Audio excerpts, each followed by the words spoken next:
Good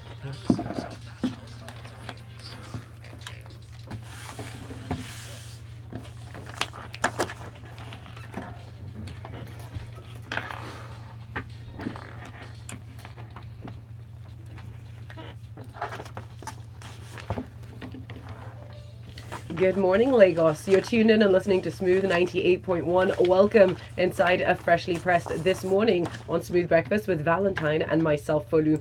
Now, joining us in the studio, we've got a fantastic panel of analysts, one of whom's birthday is today. Wow, Kema, happy birthday! Happy birthday, Folu. Lagos, good morning. See, all these unnecessary singing. See, I have to reduce the volume of your mic now. Just know, that's not for you. Ikemesit is here trying to sing, failing woefully, but good morning, Ikemesit. Good morning. I have skills for the record, Lagos. Very interesting what you call skills. And last but certainly not least, we have Devoe Okorie in the studio. Good morning, Devoe. Good morning, Lagos. Codeine. Hey! Already? Yes. Now make sure you find all our analysts up on Twitter. You can find them at Devoe Okorie is Devoe, at Ikemesit01 is Kema Ufella Smith, and at Judge Ike is Ikemesit Effiong. Of course, we're about to go into the stories. Do remember that we are streaming live on YouTube at the moment. To go to our YouTube page, just search for Smooth 981 FM Lagos and use the hashtag freshlypressed981 to send us messages on Twitter, and you can send us messages to our WhatsApp number. It is 0809 444 0981. Now, our first story, Devoe, we're going to chat about this very quickly, is rather sad news. We're looking at 60 worshippers at least that were killed in twin bomb attacks in Mubi that had been the epicenter around 2014 of a number of Boko Haram attacks. It does look like a Boko Haram style attack, they say, and then we look at sort of steps that are being taken or that the federal government is apparently taking. The president spoke on, I do believe, a Voice of America Hausa service with Washington, saying that they're recruiting an additional 6,000 policemen to add fresh measures to the nation's security challenges. I mean, is that nearly enough when we're looking at the scale of unrelenting attacks in the general northeast of the country? Well, although the extra batch is supposed to be across the nation because we have security issues Across all over. the nation. But of note is the fact that it's to address both the Boko Haram terrorism and the yet to be identified domestic terrorists called herdsmen. Yes. You see, here we go again. Here we go again with another attack. Unfortunately, we do this every week now, and it's almost getting to a daily level. So we're going back to the days of during the last administration when we had to contend with daily terrorists from everywhere. Yes. And in this case, this was a twin bomb attack. So after the first bomb went off and there were emergency services were at work, a teen entered strapped up and he went off with the second bomb. This bomb took off in was detonated in a religious area inside a mosque. Last time it was a church that they killed two priest that was in the Catholic Church. Yes. So these are scenes of what we have known before. So I think it's safe now to say that insurgents have not been degraded. They've gone to regroup and they've come back with revenge. Yeah. And new attack strategies, new ways to get targets. So the story continues. It's quite a long story of how more deaths are being counted, even though this was the amount at the count that even those being buried were more than those that they said were killed. It also states of how the president did state that the 6,000 are supposed to, that 6,000 fresh troops to join the effort.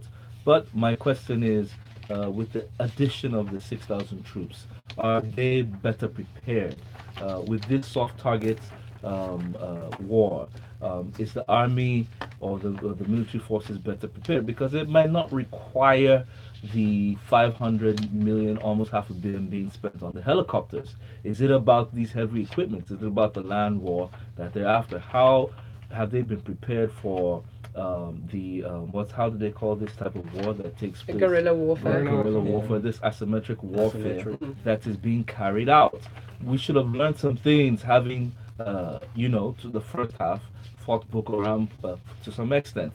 Till date, they've caught one or two people who have been responsible, one or two guards. The ideology that lives among the people because these days, even as much as we claim that we don't know those who were fighting, at least the government negotiated with them to get the girls back. Very true. So they know them, they know where they are. A couple of comments on some things that you said, just food for thought, and of course, Lagos, do send us your thoughts as well. We always like to hear that. In terms of learning, you're right. We should be seeing our security forces learning from what's happening, and we have been in a protracted warfare.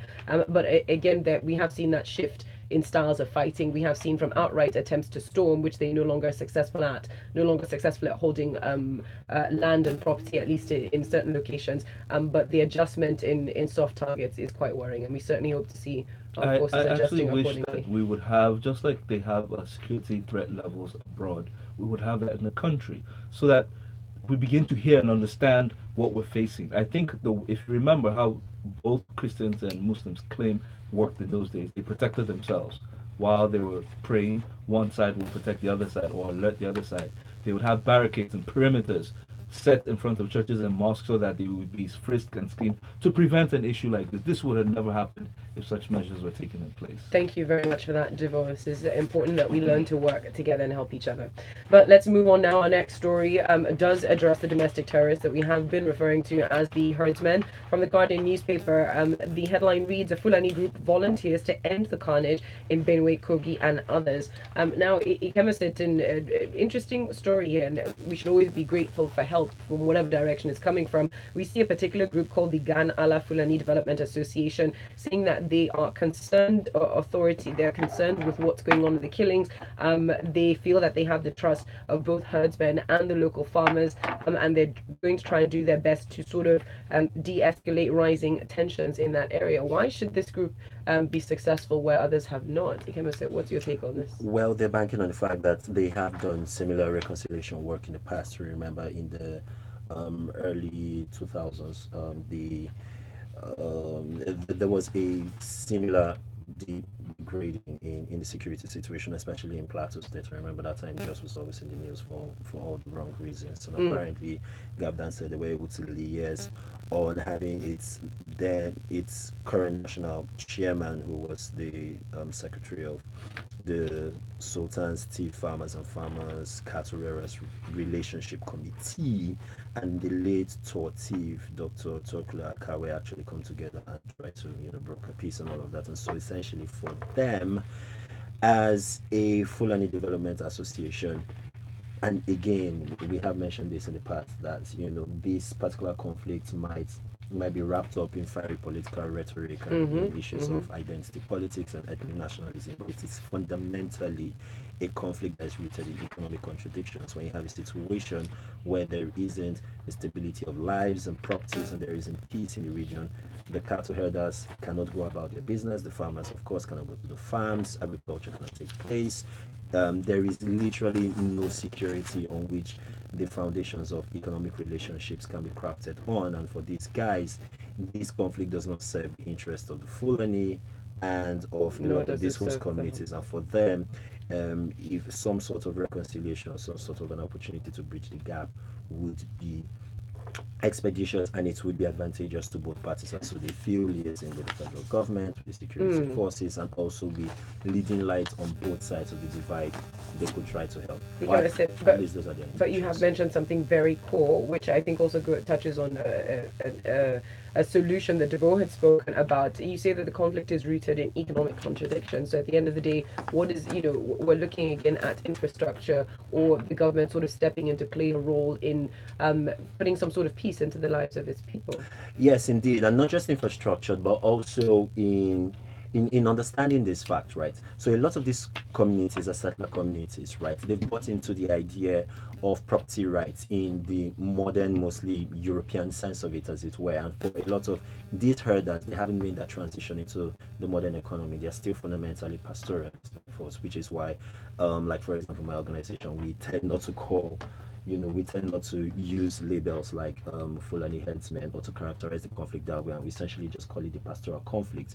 So trying to resolve that, trying to get back to decades-long agreements like the right-of-way agreements that were proposed in the 1960s, and to which most of these herders actually, stay faithful to, as it were, and trying to marry that with the fact that um, developments in terms of properties, in terms of land, in terms of people building properties and farms have operated to overtake the circumstances as they were in the 1960s, and trying to resolve that. The federal government has to come up with a more holistic solution towards addressing this conflict and not just labeling people as foreigners or otherwise. Yeah. Thank you very much for that, Ikemesit. We are still moving on. Up next from ThisDay newspaper, finally, the federal government bans the production of cough syrups containing codeine. But Ikemesit, I will stay with you for this one. Should we be looking at an outright ban? What we're told, and this seems to be reaction following the story that we brought to you yesterday, Lagos, looking at the documentary that was done by the BBC, Sweet Sweet Codeine, that took a very close look at the role that Big Pharma had to play as well in sort of the drug abuse that's prevalent in the country. Now what we've seen is that the National Agency for Food and Drug Administration and Control, NAFDAC, are to ban with immediate effect the further issuance of permits for the importation of codeine as an active pharmaceutical ingredient for cough preparations. They're also saying that codeine containing cough syrup should be replaced with dextromethorphan, I believe, which is less addictive. They go on to say they're banning the sale of codeine without prescription across the country, and really just trying to take a number of steps. But why now? Why hadn't they done this beforehand?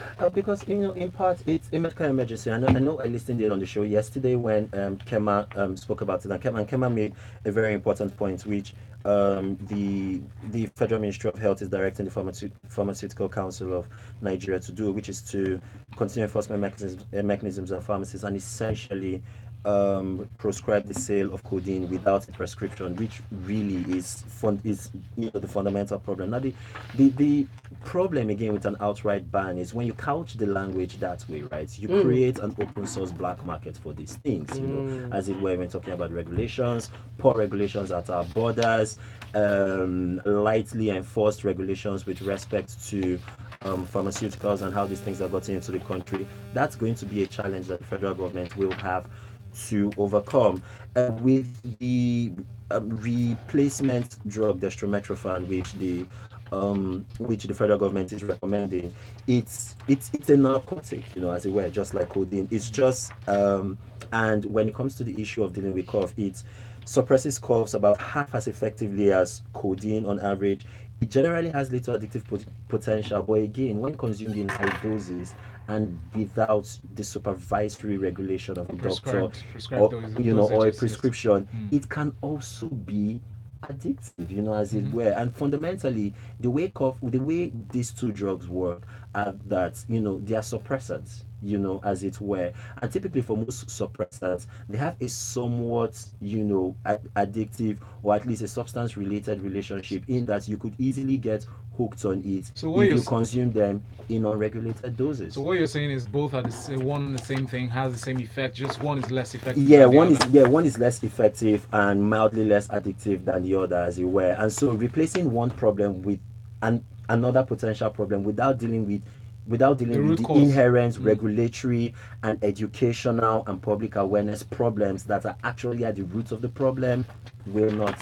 Well, Ikemesit, here's the thing. Are we saying, or is the government isn't saying that it's not going to deal with that, or are they saying that is one thing? The other is, isn't it necessary, seeing as it is a medical emergency in the country at the moment, because you have secondary school children that are involved in this now, to cut off as much as is possible? If you are replacing something with chemicals that are less addictive, that is helpful. If you have pharmaceutical companies such as Emzor who have actually stepped in and said, you know what, we're going to stop the production of this for the moment, and of course firing executives that were implicated in the sale, wholesale. Will all these measures combined together not amount to something, at least in the short term?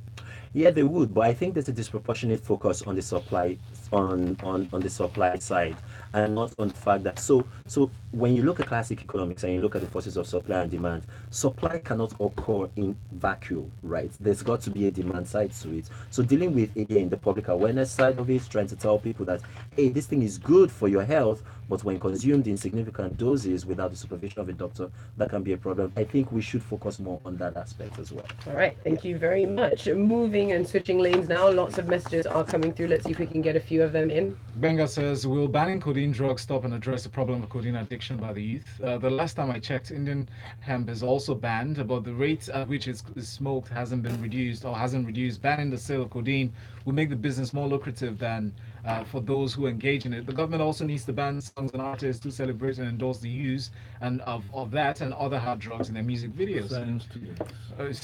Moster says, did we need to wait for BBC before reacting to the codeine stuff? Is it because it's a foreign media outlet? This abuse stuff has been reported in Nigerian media for close to 5 years now. I'm aware high school students use noodles too. We have to ban that as well. Do we have to ban that as well? Let's tackle the issue by providing social facilities with people trying to get high in order to forget some of their problems.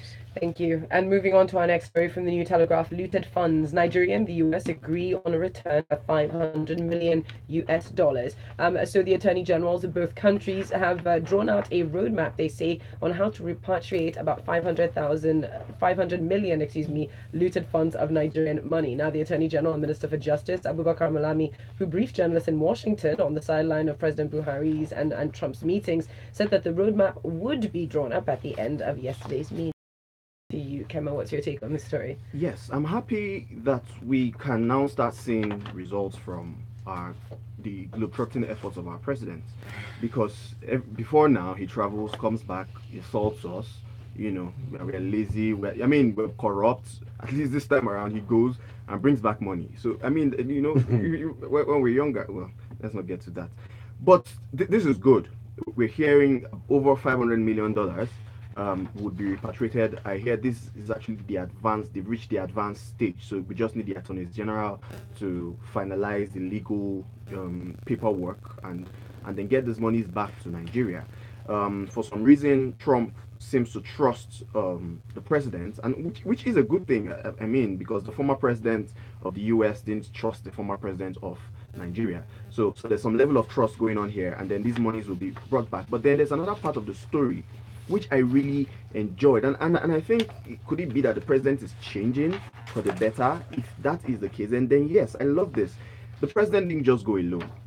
He traveled with businessmen, which is the thing he should do. The former president did it. Whenever he traveled to any country, he went with our top businessmen, and then they struck business deals. And then they struck business deals in his trip to the US. They struck a deal with GE, General Electric, and they would be making a $2 billion investment in our existing rail network. They want to build and revamp existing rails. They want to make narrow gauge and all that whole technical details, but at least they want to work on our railways structure with $2 billion, which is good. They had conversations with John Deere. Am I pronouncing it John Deere? John Deere, okay. Yeah. Well, I'm Nigerian. These are versions Yeah, of John Deere. About 10,000 tractors coming to Nigeria to improve our agriculture value chain. They had conversations with Kotara. They just had so many conversations with these people, and they are attracting investment. Like, your president is going to a foreign country to bring investments, not to insult the people. So this is good. You should go on more of such travels. We'll endorse those trips. So basically, what's happening on the back for doing the conventional thing? All right. Well, let's just wait and see what the timeline is for all of this, because no one can speak to a timeline yet. But lots of pledges, lots of positive forward movement. At least that's what it looks like. We have to move on to the next story. The next story is from The Guardian. Umahi pledges to pay proposed minimum wage, new minimum wage, 66,500 naira. That was proposed by the Labour Congress. And now, so the governor, David Umahi. 66,500. Yes. Mm-hmm. The governor, David Umahi of Ebonyi State, has promised to pay the proposed new national minimum wage if it's approved by the federal government. He made that promise while addressing the Labour workers yesterday. And amongst the promises that he said, he disclosed that the outstanding pensions and gratuities owed the workers since the creation of the state will be paid on or before May 15th. He also added that they've obtained 4 billion naira loan from Bank of Industry for workers to access and engage in agricultural development programs.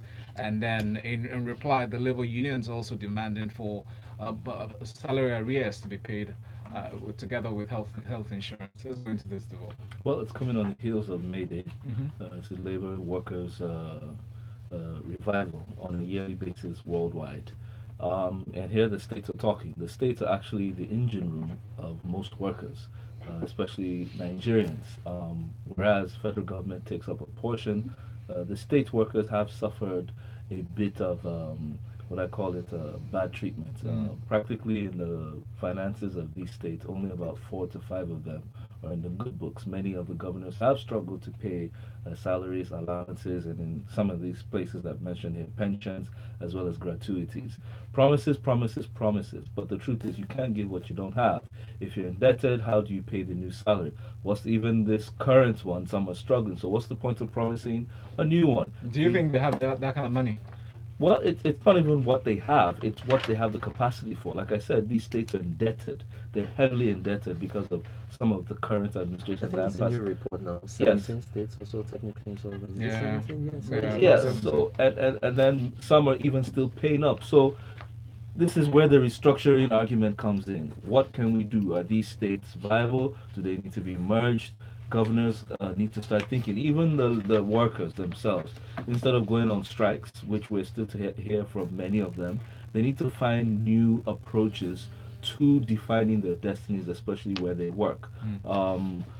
Even if it means addressing the National Assembly issue. If National Assembly, a few people are earning practically all the money, there needs to be a change there. The force that's required to make this change actually lies within the workers of most of the state governments. Thank you very much, Devoe. We'll move on now to this next one. CBN captures 31 million Nigerians in a BVN project. This, according to New Telegraph. The Central Bank of Nigeria has said it has captured no fewer than 31 million account customers in its bank verification number project aimed at ensuring unique identifiers in the Nigerian banking industry. Amongst the successes recorded, they said that they've been able to capture 31 million registered accounts, 43 million linked accounts as at December of 2017. And we know that this move was necessitated for credit checks and just for people to own up to their accounts, for those who are actually denying the fact that they have their signatories to certain accounts. Kema, what's your take on this? Yes, first of all, God bless CBN for this. Secondly, I have 2 points to bring out from this real quick, and these 2 points are quite tricky. It is an either-or situation. Now, first of all, this number confuses me. 31 million Nigerians have been, identified on BVN project. Now, this is the first really verifiable system we've done to verify the real human beings that have been counted in Nigeria. Now we have 31 million. This throws many questions in my mind as to our real population in this country, my brother. Because I have a friend who works in the National Population Commission who told me, they said, look, my brother Kema, we don't know the population of this country. He works in that commission. He said we might be more than 200 million. That's why we still have We estimates. might be less than 100 million. We just don't know. But we've done something, biometric verification, and come up with 31 million. Of course, I know that under 18s are not captured and the unbanked are not captured.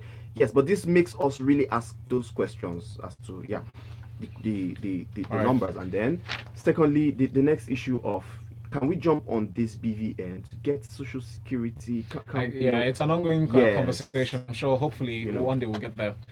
Moving on now very quickly to this day. Ikemesit, I'll come to you with this story. 2019, PDP moves to initiate fresh coalition talks. They've named a committee. They set up a 22-member committee to mobilize for the new coalition that they say, in their words, will unseat their opposition. That's the APC. This committee is it's planned to be inaugurated this week by the national chairman, Prince Uche Secondus. Ikemesit. Yeah, this committee. It's called the Contact and Integration Committee. It's going to be led by the former Cross River Governor Lee Moke. Includes such fun people as Governors Ayofa Eshe, Darius Shaku, former Niger State Governor Babangida Aliyu, former Benue Governor Gabriel Suso. Exciting people that get us all raging as to the future of the PDP. Sorry, sarcasm was very real there. So this has been tried before by PDP in 2016, and it didn't quite turn out. And that committee then was led by Professor Jerry Ghana. Didn't quite turn out well, right? Because some of the other political actors and parties that are reaching out to were broaching such ideas as mergers, and a situation where even the PDP's name and its structure would have been altered, and the party was not very amenable to the idea. Now, according to these days reporting, this new committee system of reference will go as far as negotiating such issues relating to power sharing and distribution of offices amongst the coalition partners and group after elections has been won, and even considering the idea of mergers, which leads to three broad points. Is this an admission by the PDP that they are not strong enough to compete on their That they own tried it before, in they want to try 2019? again. Or is this just pragmatism on their part where they want everybody in their boats, right? Let them just clear this, let them get the APC out of power, ensure that, they beat them with overwhelming force at the ballot box and then move on. Secondly, does the PDP have enough credibility within the Nigerian political hemisphere to really pull this off? In other words, do people really believe that the PDP would hold on to his words? We've had 16 years of experience with the party, and some people would say, I'm not so sure if the PDP can do this. Thirdly, the PDP will have to change some habits in order to pull this off. They're used to being in power, they're used to being in charge, they're used to having their way, they're used to bossing it around. Maybe at this point they don't feel entitled anymore. Well, again, it harps back to the first point about this being pragmatism or them admitting that they will be playing from a position of weakness. But it'll be interesting to see how this plays out. I think I should be making a few phone calls. Should be very interesting. Yeah. Very quickly, a few messages that are coming through up on Twitter. Obunkus11, do remember that our hashtag is freshly pressed 981, no abbreviations. It says, interesting, Nigeria pays the US close to $460 million today, and the US wants to repatriate $500 million. Curious much, he asks.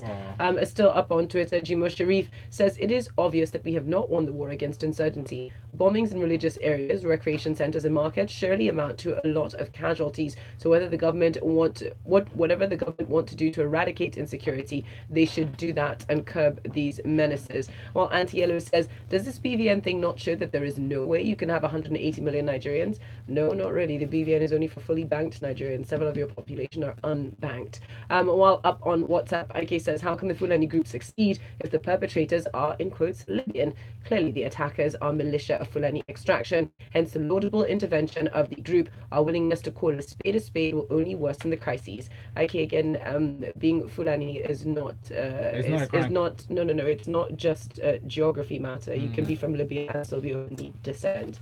Let's bear that in mind. Thank you very much for that clarification. Next is Punch. A Senate panel presents Buhari's impeachment report today and grills IG on Melaye. So the Inspector General of Police, Ibrahim Idris, who was invited sometime last week, last Wednesday, was summoned by partner that way.